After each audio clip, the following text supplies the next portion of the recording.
28장을 저는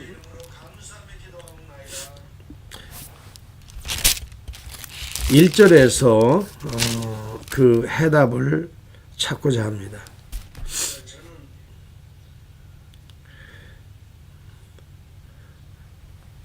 그 대주제가 의인은 사자같이 담대하니라 이렇게 등장하죠.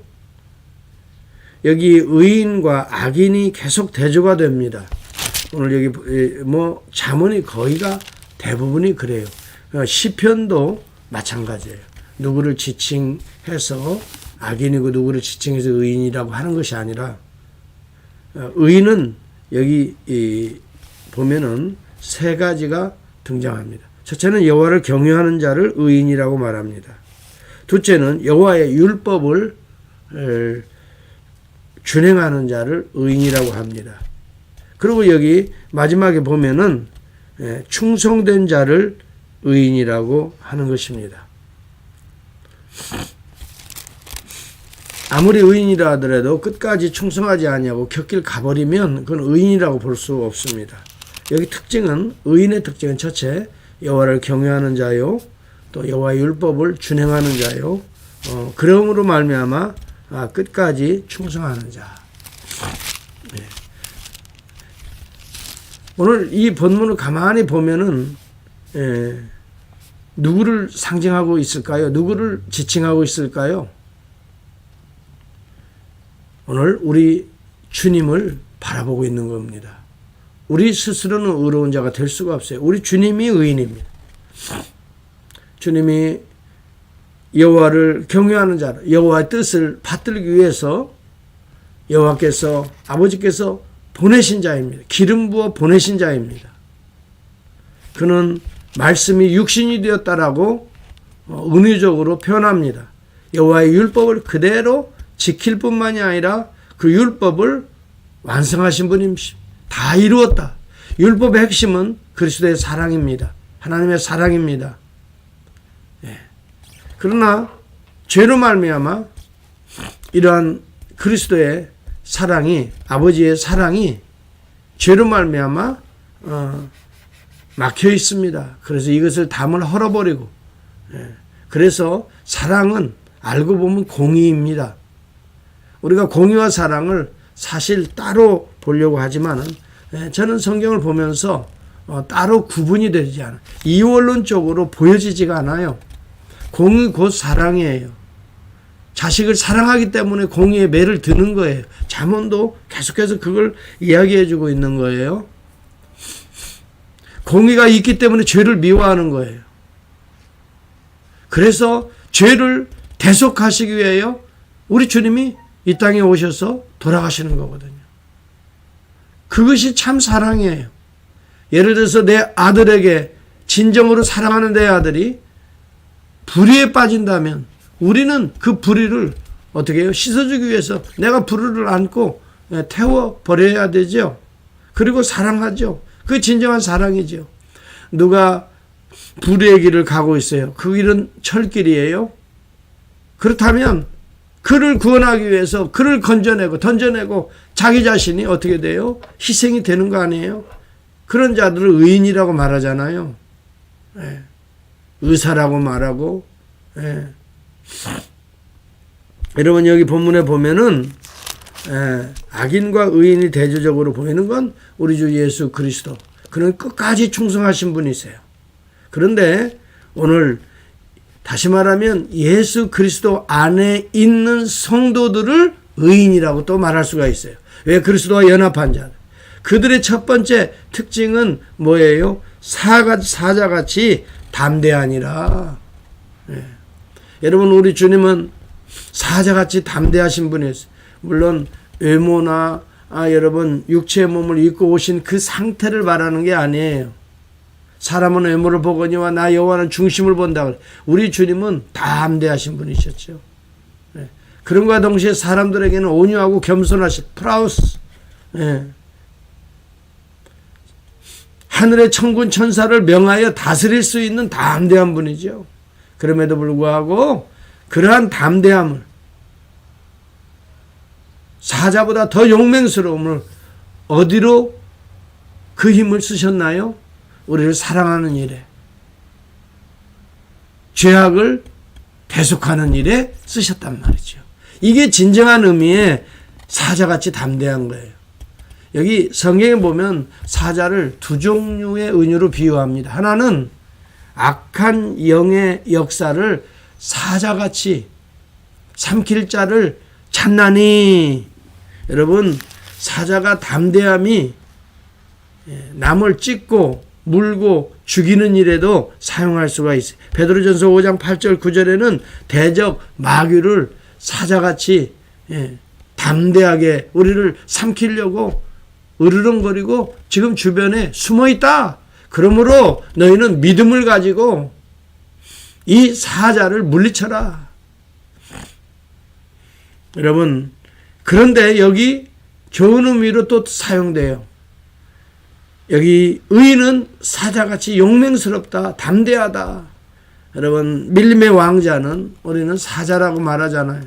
물론 호랑이도 말하지만 사자같이 이 머리에 털들이 유용히 있게, 정말, 그래서 이태리 로마에도 가보면 사자의 형상을, 거기에 모습들을 자주 이렇게 보게 되는데요. 이 사자같이 용맹스럽다 하는 이 용맹스러움은 우리에게서 나오는 게 아닙니다. 그리스도에게서 나옵니다. 그리스도가 용맹스러웠습니다. 육체에 연약하고 저 환경적으로 정말 어려운 환경 속에서 제자들이 다 정말 우리 주님이 십자가에 지려고 할 때는 다 도망가잖아요. 믿었던 주님은 뭐 그들을 그렇게 신뢰하고 믿었던 건 아니에요. 다 아셨어요. 그들이 연약하고 그들이 배신하고 그들이 다 그렇게 될 줄 알았다고요. 그러므로 어떻게 주님이 경계를 계속 그들에게 경고장을 날리시잖아요. 뭐라고 날리죠? 마음은 원이지만 육신이 약하도다. 너희가 시험에 들지 않도록 깨어 기도하라. 오늘도 마찬가지예요. 오늘날도 똑같은 현상이 일어나는 거예요. 다 마음은 뭐 대단하죠. 주님 따라가고 끝까지 뭐 진리를 사수하고 뭐 그렇지만 뭐예요? 마음은 원이지만 육신이 약한 거예요. 육신적인 생각, 인간적인 생각, 자꾸 이런 것 때문에 어떻게 해요? 시험에 든단 말이죠. 여러분, 부인할 수 없습니다. 뭐 저도 역시 마찬가지예요. 육신을 입고 있기 때문에, 육체의 문제들이 있기 때문에 자꾸 육신적인 생각을 갖게 되고, 육신적으로 어느 때는 나약하기도 하고, 또 그것 때문에 상처를 입기도 하고. 그러나 뭐예요? 마음은 원이지만 우리에게 또 다른 마음이 있어요. 주님을 경외하고 십자가를 지고 충성스럽게 나가고자 하는 그런 마음이 있어요. 저도 끝까지 여러분 복음을 전하다가 주님 앞에 가고 싶어요. 끝까지 진리를 사수하고 끝까지 정말 주님 앞에서 충성스럽게 일하다가 여러분 녹슬어서 주님 앞에 가는 게 아니라 닳고 달아져서 하나님이 우리에게 주신, 나에게 주신 이 거룩한 이 은사의 직분을 끝까지 충성할 거예요. 그렇지만 여러분 마음만 가지고 되는 것이 아니에요. 우리가 알아야 될 것은 마음은 원이로되 육체나 환경이 앞으로 더 갈수록 악화될 거예요. 그렇지 않아요? 육신도 마찬가지. 더 건강해지지는 않죠. 더 취약해지고 더 힘이 빠지고. 그렇지만 여러분 오늘 우리가 알아야 될 것은 예수 그리스도를 날마다 사모하고 그리스도의 마음을 품고 주님과 함께 간다. 주님 가신 길 간다.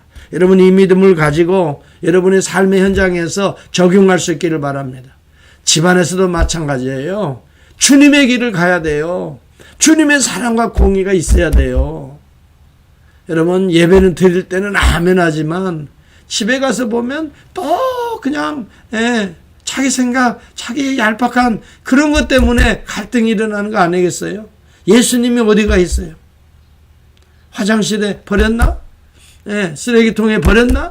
예수님이 어디 있어요?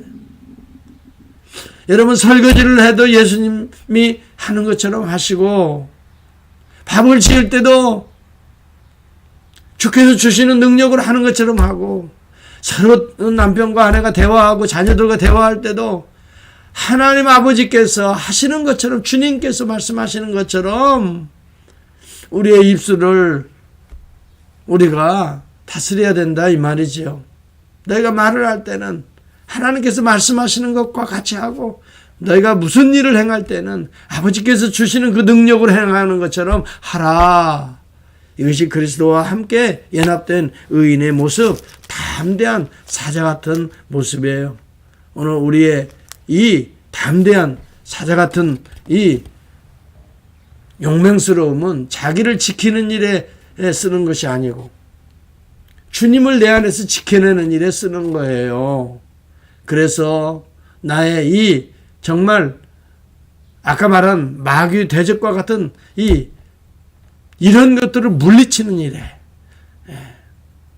내 안에 타락한 욕망을 물리치는 일에, 그러니까 보니까 두 종류의 사자가 싸우는 내 안에서, 사단의 역사, 네 마음대로 살아, 네 뜻대로, 네 유익을 위해서.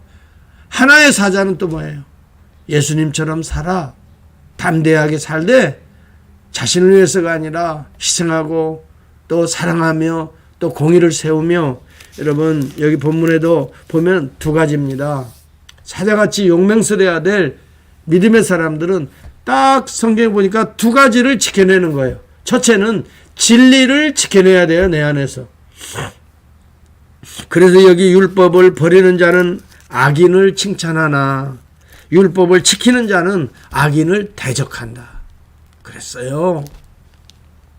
하나님의 진리를 지키는 자가 되어서 악인을 대적해야 돼요. 그런데 여러분 율법이 흐릿해지고 희미해지니까 이게 뭐 하나님의 뜻인지 사람의 뜻인지 분간도 못하고 그냥 같이 춤추고 동조하고, 여러분 그렇게 가는 거예요. 자기의 식견에 좋은데, 자기가 조금 아는 것대로, 이것에 따라 좋은 대로, 자기 좋은 대로. 이게 사사시대예요. 암흑시대의 특징입니다. 여러분 사자같이 용맹한 자는 첫째는 진리를 내 안에서부터 지켜내는데 용맹하라는 거예요. 진리가 뭐예요? 여호와의 율법의, 구약시대는 율법의 말씀이에요. 신약시대는 주님이 완성하신 복음의 말씀이에요.